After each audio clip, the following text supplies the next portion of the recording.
இப்ப தூக்கிலே போட்டாங்க. நான் வந்து ஒரு ராணி. அந்த அதிகாரத்தை பயன்படுத்தி எனக்குள்ள இருக்கிற அந்த கோவத்தை, வன்மத்தை நான் வந்து தீர்த்துக்கிறதுக்காக ஜஃப்ரிக்கு வந்து டாஸ்க் வந்து தோப்புக்காரணம் போடுற மாதிரி கொடுத்தேன். என்னால முடியலன்னா முடியலன்னு சொல்லிட்டு போக வேண்டியது. நீ வந்து போட்டுட்டு அதுக்கப்புறம் நானும் மனுஷன் தானே பேசிட்டு இருக்கிறதுல எந்த வகையில் நியாயம் அப்படின்னு பேசுறாங்க அப்படின்னா இது எந்த வகையில் நியாயம்? அப்பா இந்த பொண்ணுங்க டீம் இருக்குது, அதுலயும் குறிப்பா இந்த சௌந்தர்யா, மஞ்சரி, சாஞ்சனா இவங்கெல்லாம் வந்து பாத்தீங்க அப்படின்னா தாங்க முடியல. அகங்காரம், அப்படியே அகந்த பிடிச்சு திரியுது எல்லாம். அவங்க ஒண்ணு பண்ணுவாங்களா, ஒண்ணு சொல்லுவாங்களா, அது பண்ண முடியலன்னு சொல்லணும் அப்படின்னு எதிர்பார்க்கறாங்களா? அவங்க மனசுக்குள்ள இருக்கிறதெல்லாம் புரிஞ்சுக்கிட்டு விளையாடணும். இங்க இருக்கிறவங்க எல்லாம் செம கேவலமா இல்ல இதெல்லாம். சாஞ்சனா பண்றது என்னன்னா, நான் ஆமா கடுப்புல கொடுத்தேன், காண்டுல கொடுத்தேன், அவன் பண்ண முடியும்னு சொல்லிட்டு போக வேண்டியதானே, பண்ணிட்டு இந்த மாதிரிலாம் பண்றதுங்கிறது எந்த மாதிரி நியாயம் அப்படின்னு கேட்கறாங்க. அப்படின்னா இதைத்தான் மஞ்சுரியும் பண்ணாங்க முத்துக்கு.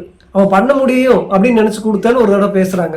அவனால பண்ண முடியல அப்படின்னா அவன் சொல்லிடுவான்னு நினைச்சு நான் பண்ணினேன் அப்படிங்கிறாங்க. இவங்க மனசுக்குள்ள நினைக்கிறதெல்லாம் கண்ணாடி வச்சு பார்த்துதான் நம்ம விளையாடணும் போல இருக்கு. அது கேம்னு ஒண்ணு வச்சுக்கிட்டாங்க அப்படின்னா அது பர்சனலா ஒரு சில விஷயங்களை வச்சுக்கிட்டு காண்டாய் பண்ணிட்டு இருக்கு. நேற்றுக்கு மஞ்சரி வந்து பாத்தீங்கன்னா பொண்ணுங்களுக்கு ஒரு ரூல்ஸ், பசங்களுக்கு ஒரு ரூல்ஸ். நேற்றுக்கு அந்த கத்தி மாத்துறதெல்லாம் வந்து பார்த்து இருந்திருப்பீங்க. அதுல வந்து அந்த பக்கம் இந்த பக்கம் போனதுக்கெல்லாம் வந்து பொண்ணுக்கு போனதுக்கெல்லாம் எந்த பனிஷ்மெண்ட்டும் கிடையாது. ஆனா பசங்க போனதுக்கு பயங்கர பனிஷ்மெண்ட். கேப்டனா இருந்துட்டு அப்படி ஒரு லோலாயம் பண்ணிட்டு இருக்குது அங்க இருக்கிற மஞ்சரி. அது மட்டும் இல்ல, கேமே ஒழுங்கா விளையாட தெரியுது இல்ல.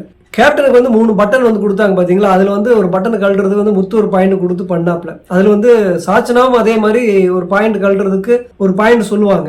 அப்ப வந்து ஜஃப்ரி வந்து இது வந்து இப்பதான் கொடுத்துருக்காங்க, இது வந்து இனிமேல் நம்ம வந்து தப்பு பண்ணாங்க அப்படின்னா அப்ப கழட்டிக்கலாம் அப்படின்னு சொல்லி பேசுறது ரொம்ப தப்பு அப்படின்னு நானே வீடியோ போட்டிருப்பேன். அது ரொம்ப தப்பு. கேப்டன் வந்து ஒழுங்கா பண்ணல அப்படிங்கறதுக்காக அந்த 3 பேட்சையே வந்து பிக் பாஸ் கொடுத்து அனுப்புறாரு அப்படிங்கிற விஷயத்தையே புரிஞ்சுக்காம அங்க இருக்கிற ஹவுஸ்மேட் எல்லாம் வந்து கேப்டனுக்கு சப்போர்ட் பண்ணி அந்த 2வது பட்டனை கழட்டுறதுக்கெல்லாம் பண்ணிட்டாங்க. அது வந்து தப்பு அப்படின்னு நானும் சொல்லி இருந்திருப்பேன். அதை மனசுக்குள்ள வச்சுக்கிட்டு அதை காண்டாயி இப்ப என்ன சொல்றது, ராணியா ஒரு பவர் கிடைச்சோடனே பயங்கரமா வந்து ஒரு டாஸ்க் கொடுத்துட்டு 100 தோப்புக்காரனை போட்டா என்ன விளைவு வரும் அப்படிங்கிறது எனக்குமே தெரியும். நான் என்னையும் போட சொன்ன நானும் போட்டுருவேன். ஆனாலும் அதெல்லாம் வந்து விளைவுகள் புரிஞ்சுக்கிட்டு தெரிஞ்சுக்கிட்டு முடிஞ்சா போடணும், இல்லைன்னா முடியாதுன்னு சொல்லணும் அப்படின்னு சொல்றதுங்கிறதெல்லாம் வந்து சரியான நியாயமான விஷயமா? யோசிங்க, எவ்வளவு கேவலமான ஒரு விஷயம். முதல்ல இந்த டாஸ்க் கொடுத்தா எவ்வளவு பின்விளைவு வருங்கிறது இந்த பிள்ளைக்குமே தெரியுமா? தெரிஞ்ச காண்டலையும் கொடுப்பாங்களா? என்னங்க இந்த பிள்ளைங்க கேம் விளையாடுறாங்க இந்த கேர்ள்ஸ் டீமு. நேற்றுக்கெல்லாம் பார்க்க சகிக்கல. காலையில இருந்து நைட் 2 மணி வரைக்கும் நான் லைவ் பார்த்தேன். ஒரு வீடியோ பண்றதுக்கு தோணலை. அத்தனை போட்டு குழப்புன்னு குழப்பி மஞ்சரி எல்லாம் இருக்குது பார்த்தீங்களா. அது வந்து இந்த செங்கோலை எடுத்துட்டு போய் வச்சிருவாங்க. அதை போய் பார்க்கறதுக்கு வேவு பார்க்கறதுக்கு தளபதியாக இருந்து கொண்டு போய் பார்க்கும். அதை வந்து கண்டுபிடிச்சிருவாங்க பசங்க டீம். இப்ப யாரு போனாங்க, யாருக்கு தெரியும் அந்த பக்கம் போனது, சாட்சி யாரு அப்படின்னு கேட்கறாங்க. அதுக்கு வந்து நீங்க போனீங்க நானே பார்த்தேன்னு ராஜா சொல்லுவேன்.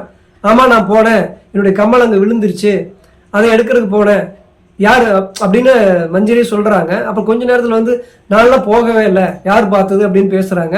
அதுக்கு வந்து ராஜகுருவா இருக்கிற ரயான் சொல்றாங்க, நீங்க இப்ப உங்க வாயில தானுங்க சொன்னீங்க அப்படின்னு. இப்படி பச்சையா மாட்டிக்கிறாங்க. ஆனா அது ஜமாளிக்கிறாங்க. இவ்வளோ கேவலமாக கேம் விளையாண்டுருக்கிறாங்க மஞ்சரி எல்லாம். இவங்க ஒரு கேப்டனு. அதாவது மஞ்சரிக்கு, சௌந்தர்யாவுக்கு, சாச்சனாவுக்கெல்லாம் வாய் மட்டும்தாங்க, விஷயம் மண்டலுக்கு ஒன்றுமே இல்லை. பொதுவாகவே பெண்கள் டீமில் புத்திசாலிகளும் இல்லை, வெறும் வாயாடிகள் மட்டும்தான் இருக்குது, பஜாரிகள் நிறைய இருக்குது. இவங்க ஒன்று கொடுப்பாங்க, அதை புரிஞ்சுக்கிட்டு உங்க மனசுக்குள்ள ஒன்று வச்சுருப்பாங்க, அல்லது ஒன்று நினச்சிட்டு ஒன்று பண்ணுவாங்க, அதை புரிஞ்சுக்கிட்டு பசங்க டீம் விளையாடணும். இல்லை அப்படின்ட்டா திருப்பி அவங்க மேலேயே பழி போட்டு அழுகுவாங்க, சீன் போடுவாங்க. பசங்க பாவங்க இந்த சீசன்ல அழுதே பசங்களை வந்து டேமேஜ் பண்ண பாக்குறாங்க. பசங்களும் வந்து பாத்தீங்கன்னா தெளிவா கேம் ஆடிட்டு இருக்காங்க. அவங்களுக்கு குழப்பி விடுறதும் இல்லாம இவங்களும் ஒழுங்கா கேம் விளையாடுறதும் இல்லாம நம்மளே காண்டு ஏத்திக்கிட்டு உள்ளுக்குள்ள என்னதான் பண்ணிட்டு இருக்காங்க. இந்த ராஜா ராணி டாஸ்க்கு பட்டு கேவலமா போயிட்டு இருக்கு.